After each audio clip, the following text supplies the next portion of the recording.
Welcome back to our special, The Foundation of America. Want to go to my friend Spencer Klavan, author of the new book, Light of the Mind, Light of the World, Illuminating Science Through Faith.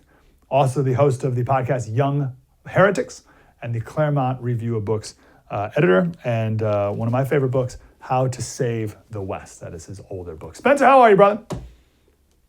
Hey, Mike, it's great to see you, man. I'm doing well. How about yourself? Great to talk to you. Let's talk about the West first, and then we'll talk about America's role in the West. But when people talk about the West, what are we talking about? And why is it good?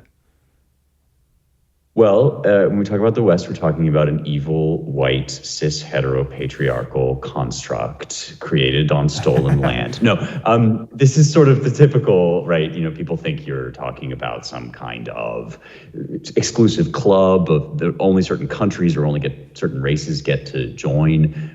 The opposite is actually true. Western civilization is uniquely a secret society that stretches across time and space. It's defined by the cultural inheritance of Athens and Jerusalem. And you need both of those in order to really make the West. When you talk about Athens, you're thinking, you know, the great philosophers of Greece and Rome. When you talk about Jerusalem, you're thinking about the scriptural tradition, first of the Jews and then of the Christians, and everything that we mean when we say Judeo-Christian teaching and tradition. And those two things meet and transform the Roman Empire after the conversion of Constantine, so that what we now think of as the West becomes a series of nations as well. But America is the inheritor of that tradition. So it's not just limited to Europe or to a particular location. It's actually something that stretches across time. And we are, I think, at the latest and greatest thing that the West has produced.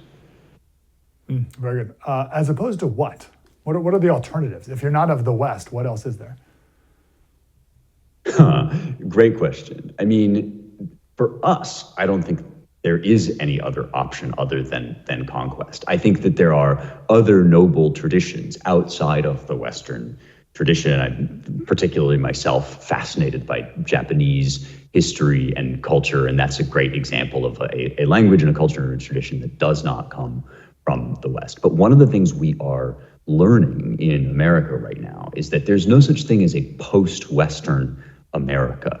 There's only regression to a kind of pagan tribalism or conquest by a different way of life, probably a hostile way of life, the way things are shaping up on the world stage. In order to really remain Americans, we actually can't escape, especially that Judeo-Christian part of our heritage. Our ethics, our way of looking at the world, our aspirations for ourselves, our idea of virtue, all of these are steeped uniquely in biblical tradition, and we can't get out of them without transforming into something totally different, and I think much uglier. Interesting. So do you believe we can progress to something new and better, or can we only restore? No, I do think actually that there is progress ahead of us of a certain sort. And this has always been part of Western civilization. It's not just a museum exercise. We're not here to preserve these old ideas in amber or just gently pore over our cherished collection of books. We are actually explorers. I mean, America, of course, itself is the product of the English Empire and these intrepid, the Puritans and others who came from England to colonize the New World. I actually think that right now we're on the edge of another precipice. We're looking at space travel. We're looking at what it looks like to be Americans in the digital world and how to preserve the integrity of our traditions in this new sphere. But what we're really aiming for, I think, is continuity. C.S. Lewis talks about being able to tell when a tree puts forth new flowers. It's something different has happened, but it's still part of the tree. You can't just take a brick and pretend that that's also part of the same tree. There's an organic growth here that I think we're aiming for. Very good. Can you name a value that was cherished by either our founding fathers or before that we had in this country that maybe you feel we have let go of or are losing? Yeah, I'm going to insist upon one central value, and it is maybe the best candidate for a Judeo-Christian core, and that is what's called the imago Dei, and it's a Latin term meaning the image of God. And this is a distinctive and even revolutionary idea. We take it for granted now a little bit, but we don't realize what a countercultural notion it was. That the world not only had been created by one mind with a rational plan for the order of things, but that we have in our souls and in our minds a little blueprint of that order, a key to accessing the cosmic mind.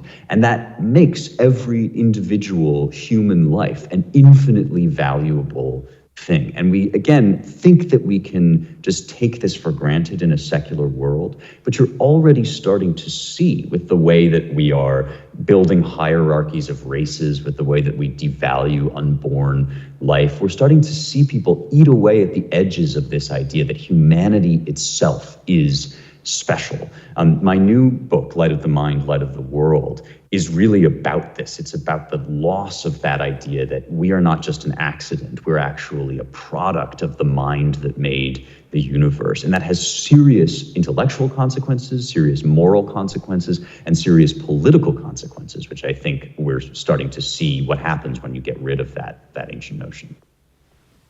So getting rid of the image of God concept, I think it's obvious to see how that would apply to abortion. Right? That's a kind of an easy one. Yeah. Give me one that's maybe a little more subtle, yet also profound. Another concept that's another example of when we lose that image of God concept in our culture. Okay, so here's a great one. Isaac Newton, we all learned about Isaac Newton in school. He, outlined the 3 laws of motion. He wrote the Principia Mathematica. There's some basic stuff that you learn in physics class about Isaac Newton and maybe in history class too. But we have no idea how revolutionary Isaac Newton was, because before the publication of the Principia, there was this idea that beyond the moon, once you get past the moon, everything works differently. It was called the superlunary realm, the superlunary sphere. And the sublunary realm down here is where things are a little bit more chaotic and complicated. But Newton was able to come up with rules that applied both to fruit falling from trees on Earth and to quasars and the stars and all the planets.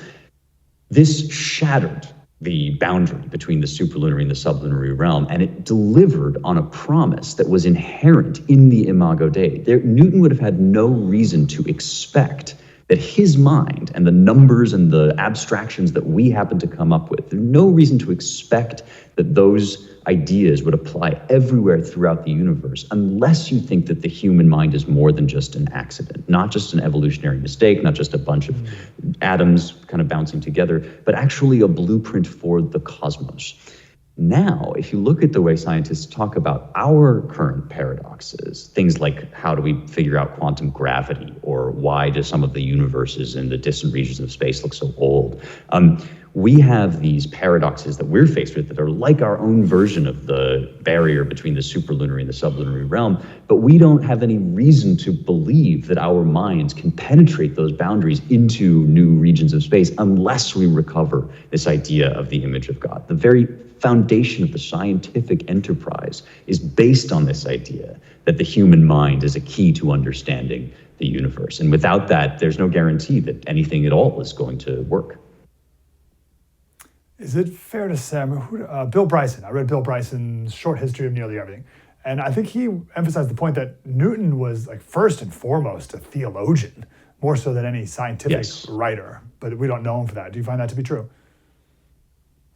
I think that's a profound insight. I mean, people are shocked when you say that Newton devoted page upon page to things like the genealogy of Noah's sons and who they all stood in for and whether they were associated with the Greek gods or what. I mean, he was like he was an unorthodox Christian in some ways, but he was a deeply devoted Christian with a profound interest in the relationship between what he was doing in his work, between science, and the cosmic order of the heavens as designed by God. Not only that, he insisted repeatedly that what he was doing in science could only make sense within a larger context of theology and metaphysics. And this is something that a lot of his followers got wrong and missed about his work. But he was often, for instance, in his dialogues with Leibniz and other of the great mathematicians and minds of the day, he was always insisting that science can't justify itself, that there are domains of knowledge that are inaccessible to human material observation and need to be reasoned using larger models like theology. And this whole idea of him as a kind of pioneer for atheism or something, or science versus religion, is totally wrong. He was theological down to his bones, and it was only because he had that theology that he was confident enough to move forward with his science.